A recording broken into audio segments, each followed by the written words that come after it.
Hola, bienvenidos nuevamente a Educación al Aire, donde educar Es una responsabilidad compartida. compartida.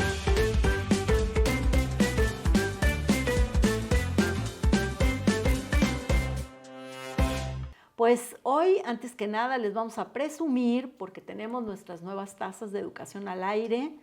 Muchas Muy gracias bonitas. por el diseño, nos gustó muchísimo. Y aquí tenemos ya nuestro cafecito para estar Muchas compartiendo con gracias. todos ustedes. Y pues también la producción, salud con las tacitas de Educación al Y Aire. muchas gracias Muchas por nuestras gracias. tacitas. Y también queremos compartir con ustedes que, bueno, pues están aquí los libros que son de la Fundación y que, bueno, son de mi autoría, lo digo con mucho orgullo, pero pues también con mucha humildad, por supuesto, porque es parte de lo que queremos compartir con ustedes. Estos materiales están a la venta si ustedes buscan en nuestra página de la Fundación. Y, por ejemplo, el primero, que es Quien educa a mi hijo, está a la venta en Editorial Trillas y los otros los pueden conseguir en Amazon. Próximamente vamos a tener este del ABC para la inclusión de niños con discapacidad al aula escolar en su nueva versión, en su nueva edición, y bueno, ya les estaremos aquí platicando acerca de esto. Bueno, yo también antes de tocar nuestro tema, yo la verdad quiero felicitarte, Pati, por todo ese esfuerzo que Gracias. haces para realizar este material que sirve no nada más a padres de familia, sino también a los docentes, pero en especial felicitarte porque prestas mucho servicio y que ahora en estos tiempos el editar un libro no es nada fácil. Y yo sé de todo el esfuerzo que realizas, por eso lo quiero rescatar, que pues mi admiración y respeto para ti, José.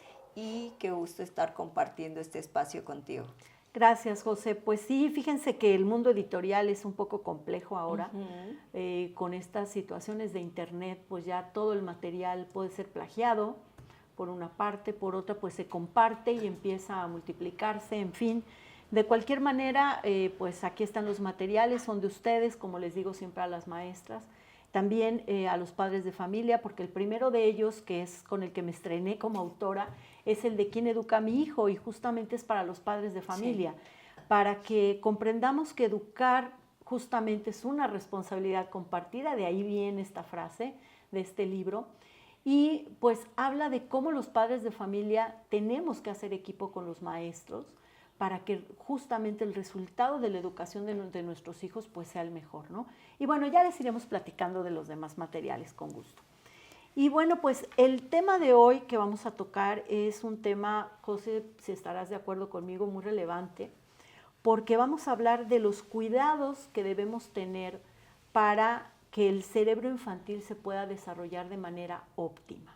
Y además para que nosotros con cuidados tan sencillos podamos apoyar a nuestros niños, en especial, bueno, yo soy una maestra jubilada, pero apoyar a las personas que tenemos cerca, en este caso, como abuela, para decir que para tener un cerebro saludable, sí, no hay que hacer grandes cosas, sino que estar al pendiente, porque pequeños detalles hacen que en esta edad el cerebro se mantenga saludable y el cual va a ser, pues, base, ¿no?, para toda su vida. Así es, José. Fíjense que en esta primera etapa de vida es cuando el cerebro crece, madura, se desarrolla, y como bien dices, esto va a ser la base para el resto de su vida. Y entonces les hago siempre este comentario a las maestras. Nuestras computadoras, por ejemplo, tienen un software y un hardware, ¿no? El hardware es lo que ya viene de fábrica, lo que no le podemos mover, lo que no le podemos cambiar. El software es todo aquello que sí podemos incluirle, las aplicaciones, que si bajas el Facebook, que si pones el Twitter, lo que tú quieras, ¿no? Entonces, cuando nosotros tenemos un niño justamente que acaba de nacer, pues este niño ya trae recuerdos, ya trae algunas imágenes mentales que ha creado desde el vientre materno, porque recuerden que desde el vientre materno, antes de los 5 meses, ellos ya escuchan. Y entonces están escuchando lo que hablamos, el tono de voz, el ritmo del corazón de la mamá, ¿no? Y entonces todo esto forma la base por medio de la cual ellos van a empezar su maduración. Y obviamente cuando nacen, todo lo que están percibiendo alrededor, Claro. lo van ellos comprendiendo, lo van asimilando por medio de los 5 sentidos, y pues de esta manera es que el cerebro empieza su quehacer, ¿no? Que es en este momento el crecimiento y el desarrollo. Y es aquí, como padres de familia y como familiares, es cuando tenemos esa oportunidad de nosotros participar para que nuestros niños tengan un cerebro sano, ¿no? Así Claro. como tú comentas de que ya nos conocen, ya esto, bastan pequeños detalles o simplemente pequeñas caricias que muchas veces por los tiempos no lo hacemos, o observaciones para ver que nuestro niño se está desarrollando en un ambiente sano, ¿no? El cual va a servir mucho para su futuro. Y fíjate, José, hay que recordar, esto es muy importante, los niños aprenden del contexto, Sí. ¿no? El primer contexto que tiene el niño es su familia. Y entonces, justamente en la familia es donde se va a empezar a desarrollar. ¿Y qué ambiente le estamos dando en la familia? ¿Qué es lo que el niño está escuchando? Porque a veces dicen, ay, no entiende, no oye, ¿no? Pero por supuesto que sí, o sea, a lo mejor no lo entiende, si los papás se pelean, a lo mejor no entiende como mis papás están molestos, ¿no? Pero sí lo va a entender como una percepción de agresión que él va a sentir, y que eso se va quedando en este cerebro pequeño. Es ese software que estamos metiendo a este cerebro que está limpio, que está blanco, y entonces ese cerebro está captando todo lo que hay en el ambiente. Por ejemplo, se dice que a través de estos cuidados básicos y fáciles de aplicar como padres de familia, podemos tener esa diferencia de que nuestros niños crezcan con un cerebro fortificado y no con un cerebro limitado. Sí. No quiere decir que nuestro niño no vaya a ser capaz de desarrollar ciertas actividades, no, pero de qué forma y con qué nutrientes lo va a realizar. Porque nos habla aquí los estudios que han dedicado los especialistas en el cerebro, que es nuestro órgano que se estudia a sí mismo. Claro. Que se estudia a sí mismo, y que por eso muchos de adultos, si no sabemos cómo es nuestro cerebro, que por ejemplo tú y yo en este momento, nuestro cerebro está trabajando. Y si no sabemos, pues nosotros mismos no vamos a ser capaces de darle a esta edad, imagínate de pequeños, a esta edad, la salud que nuestro cerebro necesita, porque más adelante vamos a tocar pues algunas estrategias, ¿no? Sí, eso es importante, José. Y fíjate que obviamente los autores que siempre seguimos, los maestros, que son básicamente Vygotsky y Piaget, ¿no? Y Piaget nos explica, les digo a las maestras, la pregunta grande que se hacía Piaget es cómo aprenden los niños, ¿no? Y él como biólogo empieza a estudiar, empieza a observar a sus hijos, empieza a tomar notas, que esto es muy importante. Los papás te dicen, ¿y cómo puedo saber si mi niño se está desarrollando adecuadamente? Pues ve tomando notas de lo que hace. Compártelo, compáralo con otros papás, o compáralo con algún escrito, algún documento oficial, ¿no? Que te diga si realmente va bien o no. Pero esos van a ser los referentes que en un momento dado va a tener el pediatra o va a tener el pedagogo para poderte decir si el niño se está desarrollando adecuadamente, ¿no? Entonces es importante tener como un tipo diario de lo que está haciendo el niño, ¿no? Y vele anotando. Es muy bonito, la verdad, cuando ya son grandes, poder mostrarles este documento a los hijos, ¿no? Y bueno, Piaget nos explica que en las 2 primeras etapas del desarrollo, que es de los 0 a los 6 años justamente, la primera de ellas se llama sensorio-motriz. Y entonces los niños aprenden por medio de la motricidad, o sea, del movimiento, de todo lo que puedan moverse, tocar y demás. Y también por medio de la percepción, de las sensaciones, ¿no? Y entonces, si nosotros ya sabemos cómo aprenden los niños, podemos saber cómo enseñarles, lo que tú estabas comentando. La siguiente etapa, que es la preoperacional, que es la de los niños de preescolar, pues aquí los niños van a aprender por medio del lenguaje. Sí. pero también del dibujo, de la percepción, de las relaciones que van teniendo con otros compañeritos, ¿no? Entonces, es muy importante que sepamos todo esto y vamos a trabajar algunos cuidados básicos, como bien dice José, algunas estrategias que podemos realizar tanto en la escuela como en la casa para que este cerebro crezca y madure de manera adecuada, ¿no?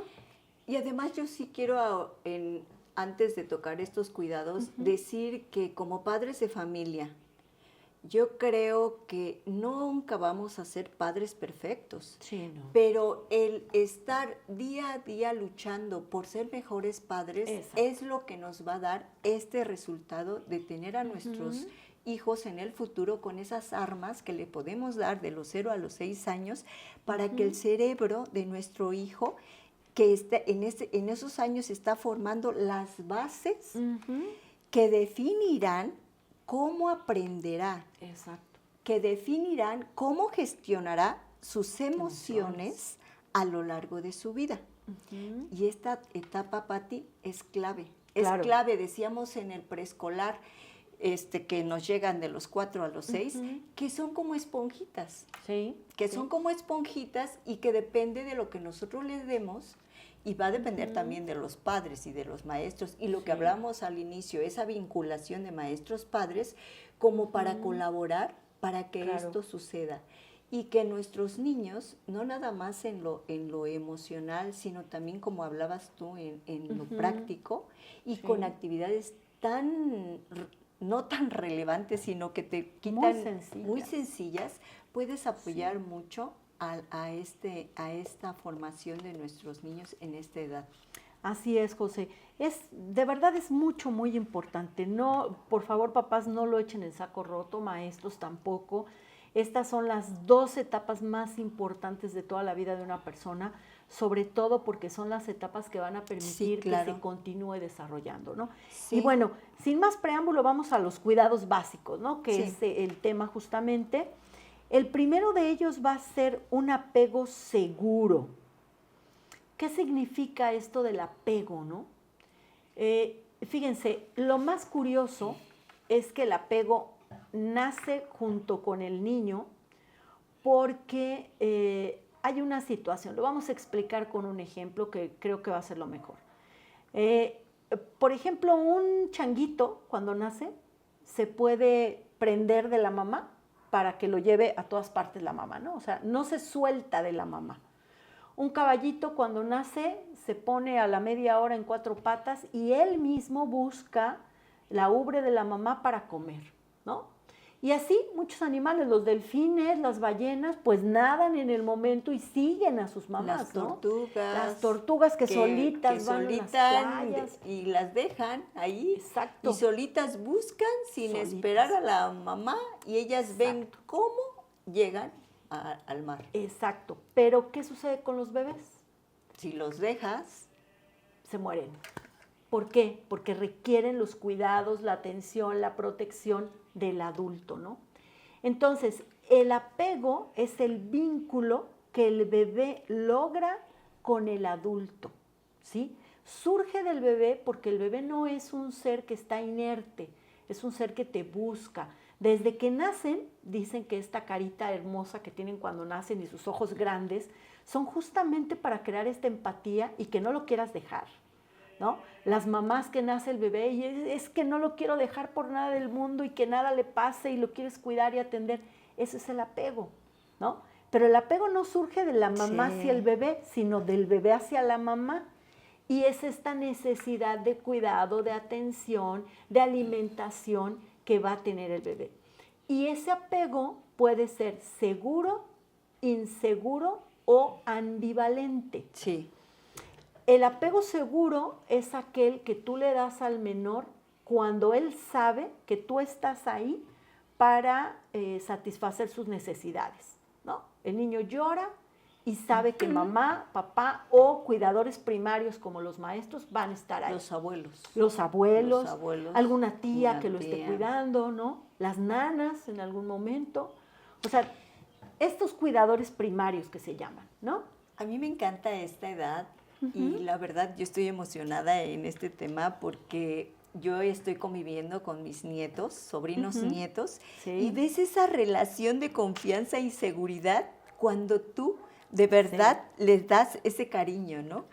Cuando tú les das amor o simplemente tú ves cómo ellos van reaccionando. A principio, cuando no te conoce, porque como bien decías, pues identifican primero la voz de la mamá, Sí, del claro. papá, pero cuando ya la mamá y el papá se tienen que ir a trabajar, ya entran ahí los cuidadores, los abuelos, los tíos, y entonces va a depender mucho, mucho de ti para que ese apego para contigo y esa confianza tenga resultados, porque al principio tú llegas como tía o como abuela, y si no te conoce, ¿qué hace?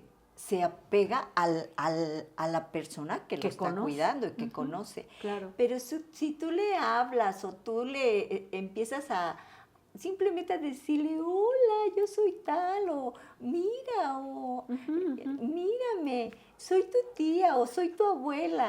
Ya se acercó. Como me ve que estoy hablando con tanto Vean cariño, cómo funciona de bien que hasta el perrito se te acerca. digo, ese es el apego. Sí, justo. Ya, ¿qué va a pasar? Que ese niño o ese nieto, cuando te ve, ya va a identificar tu voz. Claro. Pero no va a quedar ahí nada más. Esa sensación de cariño, de confianza, de todo lo que le das, le va a ayudar a que en el futuro él crezca con seguridad. Claro. ¿No? Que crezca con seguridad. Como cuando está... Ponle, algunas personas o algunos autores ponen de que un ejemplo del árbol. Nos decía aquí que el árbol, ¿no? Cuando un arbolito le das claro, agua, atención, que lo pones si necesita sol, son nuestros Exacto. pequeños, ¿no? Si tú le das amor, si tú le das atención, ¿qué va a pasar? Que va a tener esa seguridad para fortificar su cerebro. Claro, y fíjate esas que emociones. Las emociones son importantísimas y tienen una relación directa con el apego. Claro. De cómo van a resolver las emociones más adelante. Les decía entonces que hay 3 formas de apego, ¿no? El seguro, que es el que le doy al niño en esta relación, que él sabe que cuando algo le pasa, está una persona ahí para apoyarlo. El apego puede ser hacia varias personas, no necesariamente hacia una sola persona, ¿no? Después está el apego inseguro. ¿Cuándo sucede esto? Cuando el niño está llora y llora y llora y llora y no hay nadie que venga a apoyarle. ¿Qué sucede con esto? El niño aprende que por más que pida, no va a haber quien resuelva. Y entonces, ¿qué hace? Se vuelve un ser pasivo, ¿no? Porque dice, pues de todas maneras, aunque me esfuerce, y esto no es algo consciente, porque a esta edad no estamos conscientes de todo esto. Y cuando son adultos, a veces decimos, ay, pero ¿por qué no se mueve? ¿Por qué no hace algo? Porque aquí está la inseguridad, ¿no? El apego inseguro que tuvieron en la infancia, que en ese momento no lo sabes. Y a diferencia de otro niño que, por decir, cuando llora, cuando necesita algo, cuando tiene un miedo por algún insecto, que simplemente le dices, aquí estoy, no pasa nada, o lo tocas o algo, ¿qué va a pasar? Que ese apego que tiene en esa etapa va a servir como una defensa, ¿no? Claro. Como un escudo, Exacto. como un escudo que le va a estar ayudando para que en el futuro, algo que le pase, él va a saber regular sus emociones. Y más que nada esa, ¿no? La de decir, bueno, está pasando esto y tome las cosas muy diferente. Me encanta, José, esto que dices sobre el escudo. Fíjate que el apego es justamente eso.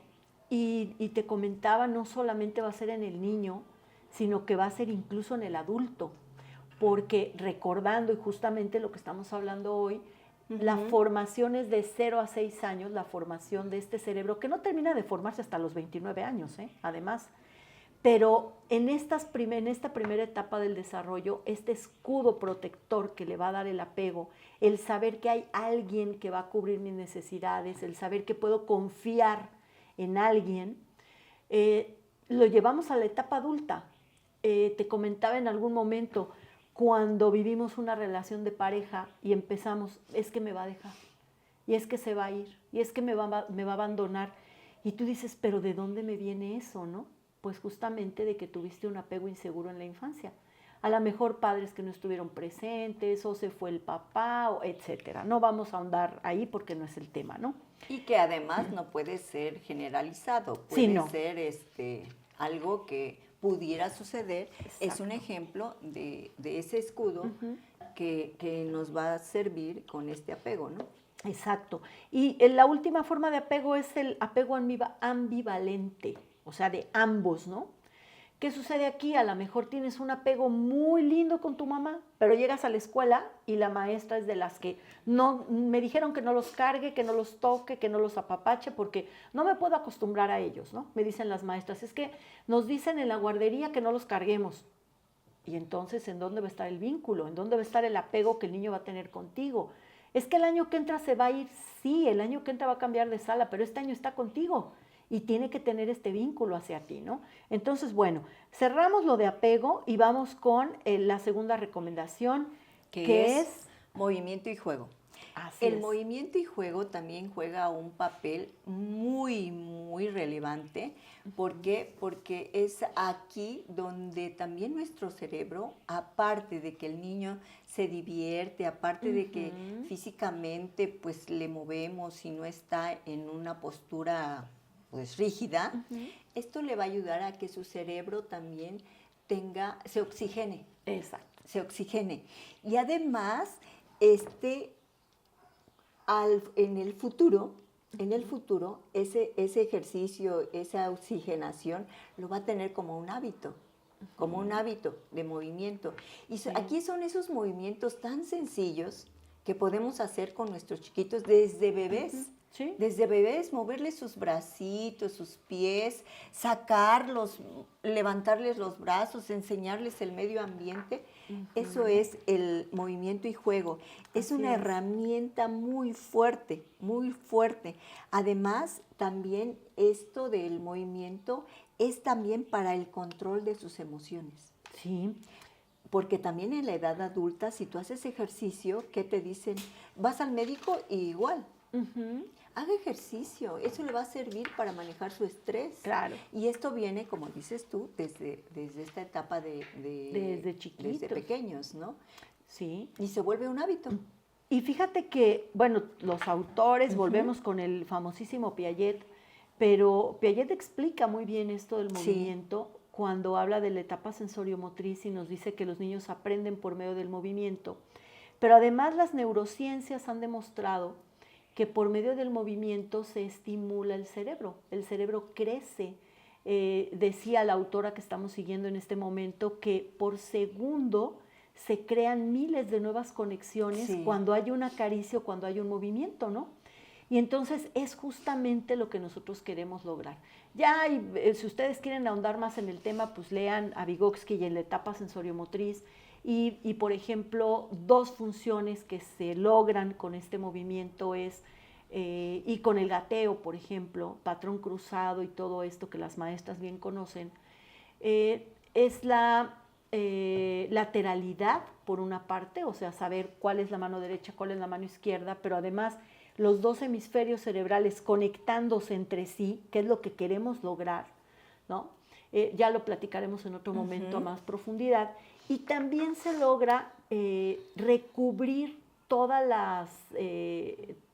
los nervios de nuestro cuerpo con una grasa que se llama mielina. Y esto es el proceso de mielización.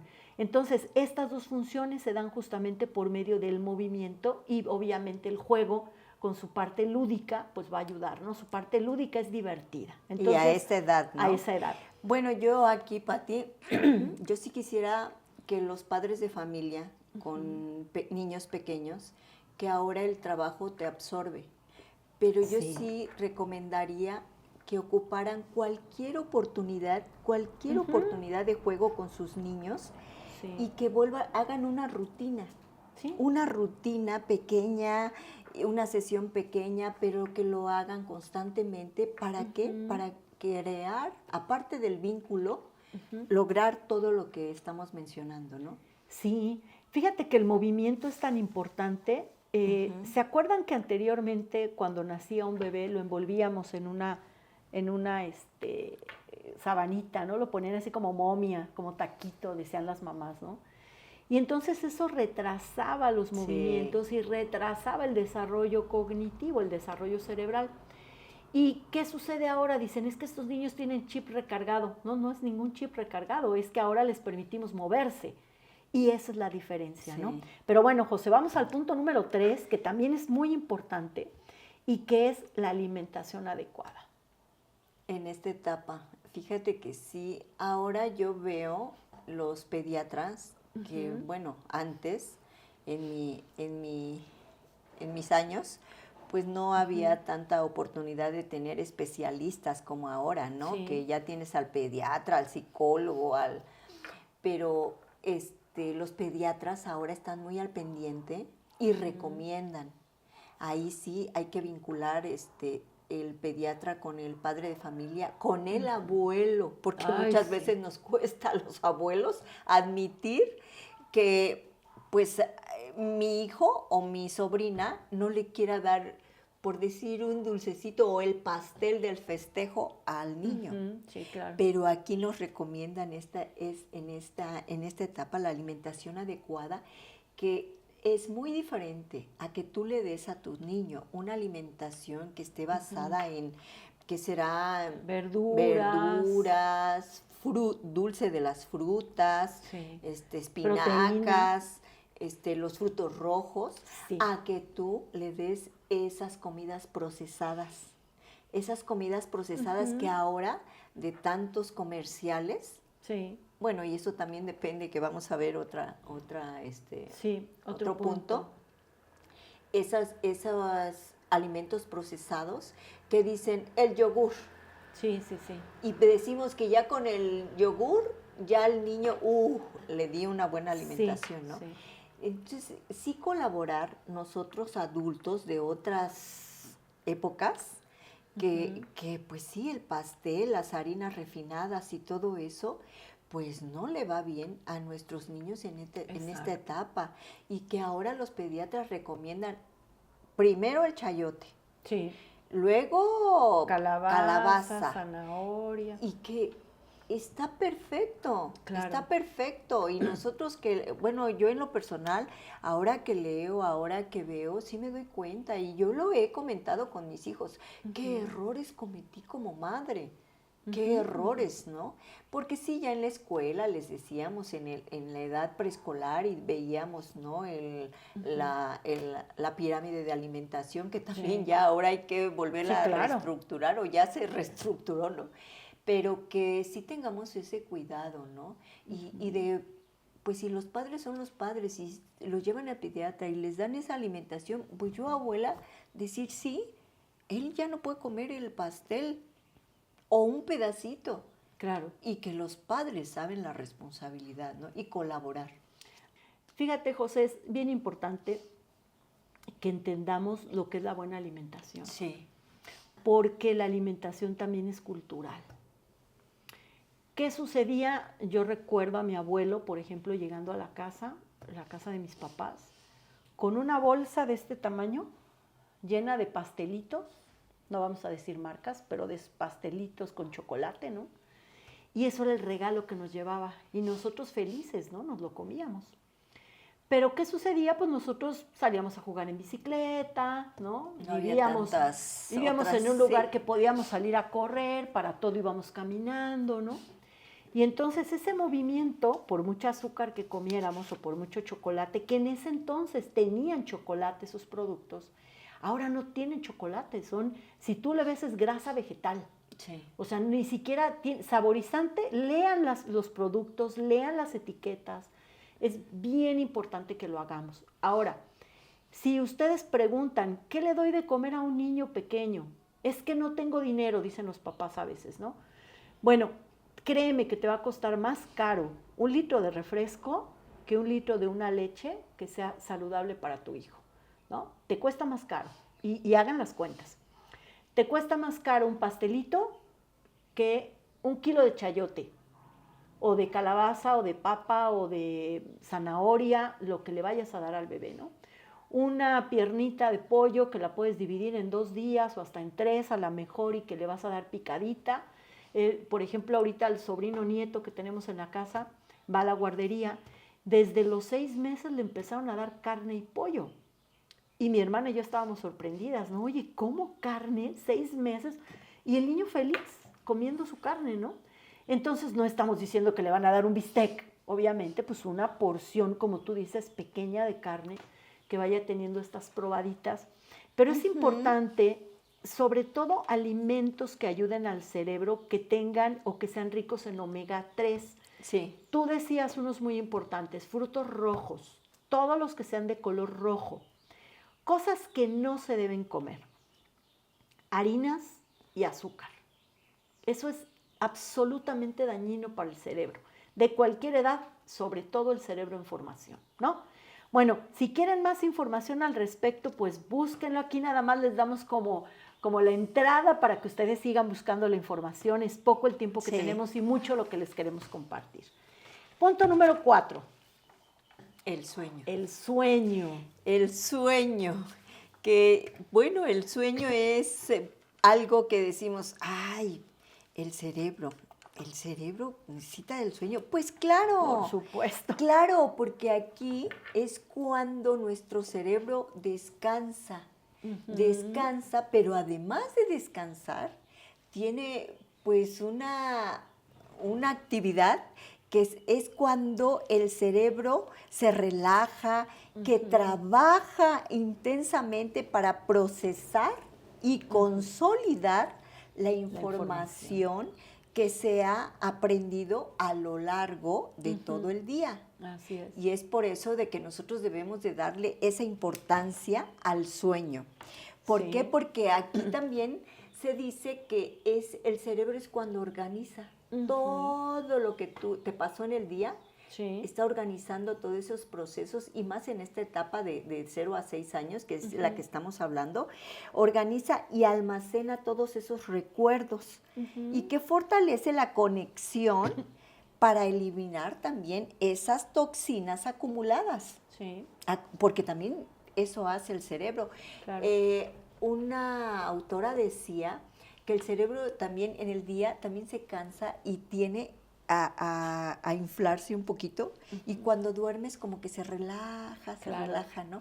Y entonces es tan bonito que ver a nuestros niños como el sueño es vital. Ves a un bebé en el día y tú lo ves que ya nada más está con los ojitos y cabeceando. ¿Qué necesita? Porque sí, los niños pequeños de 0 a 1 año tienen que dormir de día. Claro. Y tienen que, ¿por qué? Porque ahí es cuando su cerebro está trabajando y ellos están creciendo y están aprendiendo desde esa etapa. Y fíjate que también es cuando trabaja nuestro cuerpo para el crecimiento, porque se segrega la hormona del crecimiento durante el sueño. Y para el sueño hay algo bien importante, las rutinas, ¿no? Cada familia va a organizar su rutina como sus actividades se lo permitan. Pero hay cosas que no están como para que el niño tome decisiones, ¿no? Porque el niño puede tomar decisiones a los 3 años, por ejemplo, de si se pone unos tenis azules o unos blancos, ¿no? O de la ropa que va a utilizar, o de si quiere jugar con una pelota o con unos cubos. Son decisiones que le podemos permitir. Pero ¿qué no está en negociación? La hora de dormir, la hora de bañarse. Y la hora de comer. La hora de comer.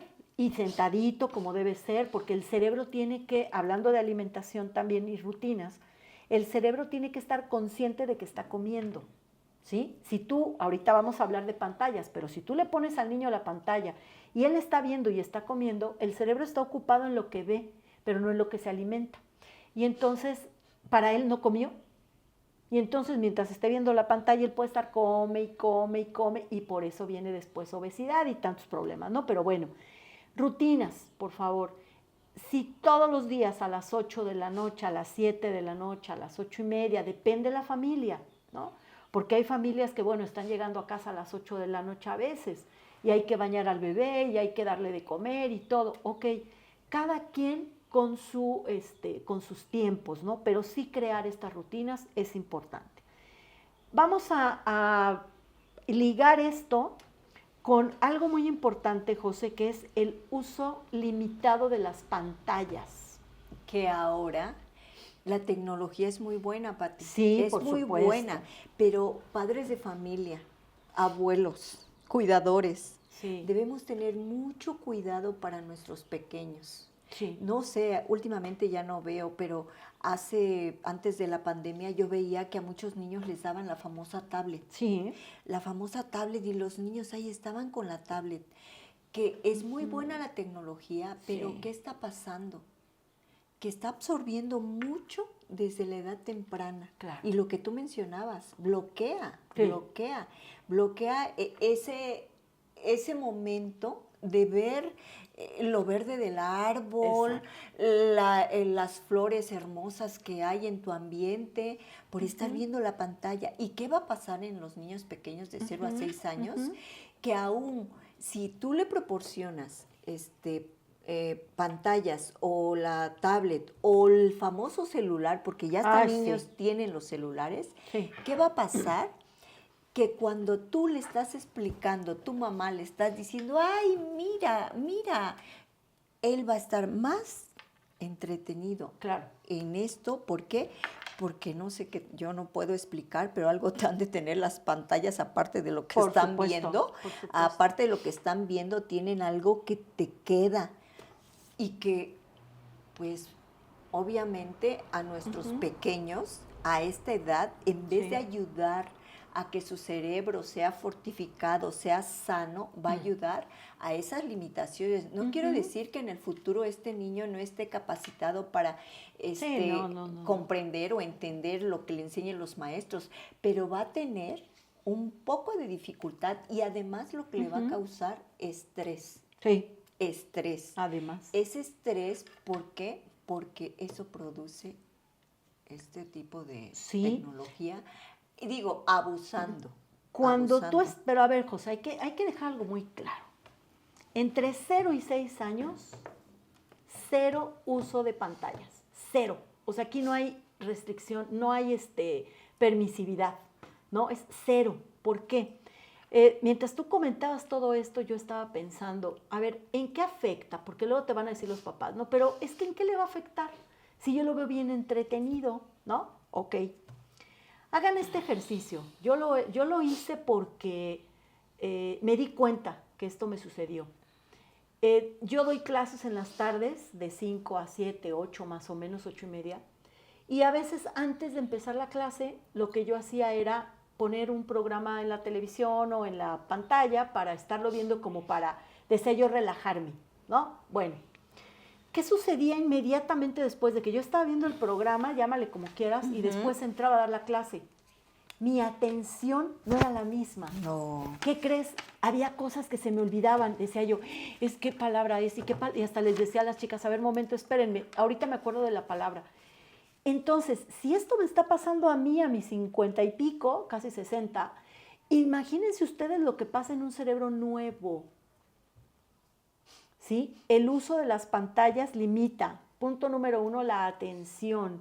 El niño ya no va a poner atención a cosas del ambiente porque quiere que todo sea rápido y le está dando el pase de lista a otros videos, ¿no? Y está viendo estímulo, estímulo, y su cerebro se acostumbra a esto. Entonces pierden atención. Otra cuestión importante, no conviven con otros niños. Y sabemos que es importante para el cerebro la convivencia con otros niños. Aunque sea para estarse quitando las cosas, aunque sea para pelearse, es parte de y debe suceder.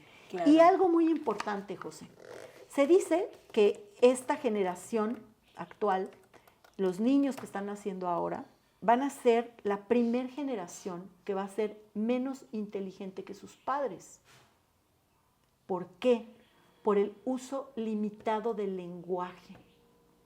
¿Qué sucede? Las pantallas son visuales, son imágenes, no necesita usar lenguaje. Por lo tanto, hay una pérdida importante del lenguaje. Nos han reportado las maestras de preescolar, y esto a partir de la pandemia se agravó, que los niños de preescolar llegan al preescolar 4 años y no hablan, y no saben lenguaje, no saben hablar, piden agua, pan, leche, y no salen de ahí. Entonces, por favor, papás, de 0 a 6, aquí sí vamos a ser bien estrictas y categóricas, 0 pantallas, ¿de acuerdo? Ok, 2 puntos más, porque ya estamos sobre tiempo, que agregamos a esta lista, es la estimulación. Estamos hablando qué tipo de estímulos queremos que tenga el niño. Queremos que salga a ver las mariposas, que salga a ver el sol, que salga a ver las plantas, que salga a convivir con otros niños, o que esté con las pantallas. Esa es la estimulación que vamos a tener, ¿no? Y la otra, y que en esta tú y yo hemos estado de acuerdo desde siempre, la importancia del afecto, la importancia del amor. Ese apego para con nuestros niños, ese cariño, porque el niño percibe cuando una persona de verdad, porque hay esa conexión, ¿no? Cuando tú tienes energía positiva para con un niño, no necesitas muchas veces decirle, oye, no, te ve, y luego, ¿no? Perciben lo positivo. Exacto. Y yo también aquí en lo positivo, yo sí quiero rescatar para lo del sueño, Pati, retomar esto, como una sugerencia, que antes para manejar para con los niños, motivarlos 1 hora antes. Sí, aquí nos la decía, rutina, ¿no? La rutina que manejabas tú, 1 hora antes de que vaya a dormirse, bajar a la actividad. ¿Cómo se baja? Por medio de un cuento, por medio del baño calientito, y que esa rutina ya la conozcan los niños. Sí. Yo la he visto que se practica con mis sobrinos nietos, y ha funcionado muy bien. ¿Por qué? Porque esos niños ya tienen hora para dormir y hora para despertar. Así es. ¿Y qué va a pasar? Que esos niños pues van a saber manejar sus emociones en el futuro. Lo único, retomar esta parte del amor, que me parece que cuando un cerebro siente el amor, es un cerebro que va a crecer más fortalecido. Y sobre todo en la parte de la vinculación, en la parte de las emociones. Pero por último quiero comentarles, hay un experimento que hicieron los alemanes cuando la Segunda Guerra Mundial, que llegaban muchos bebés, huérfanos, ¿no? Y entonces tenían una galera grande, un espacio así muy grande, con muchas cunas de metal. Yo me acuerdo perfecto de la imagen. Muchas cunas de metal, ¿no?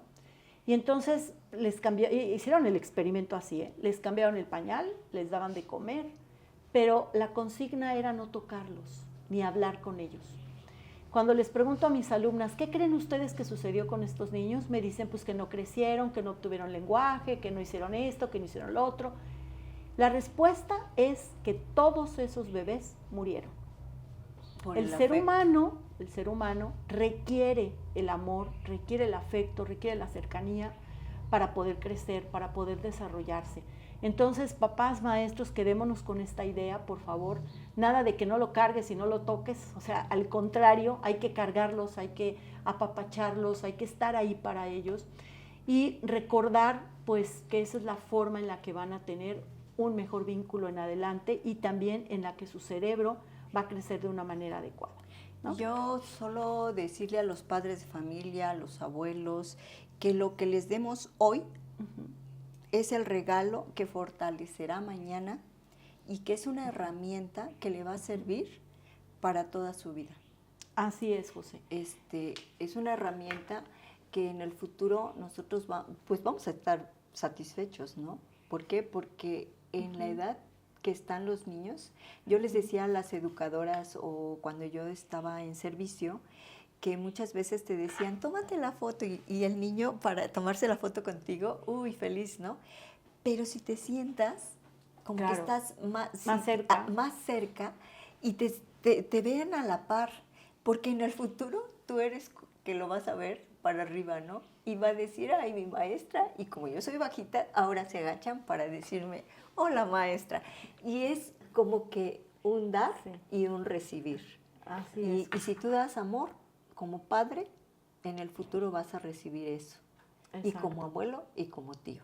Y un cerebro fortalecido. Y que eso un es lo cerebro más importante. sí. Bueno, pues lo dejamos hasta aquí. Muchas gracias a todos. Esto es Educación al Aire, donde educar es una responsabilidad compartida. Hasta la próxima.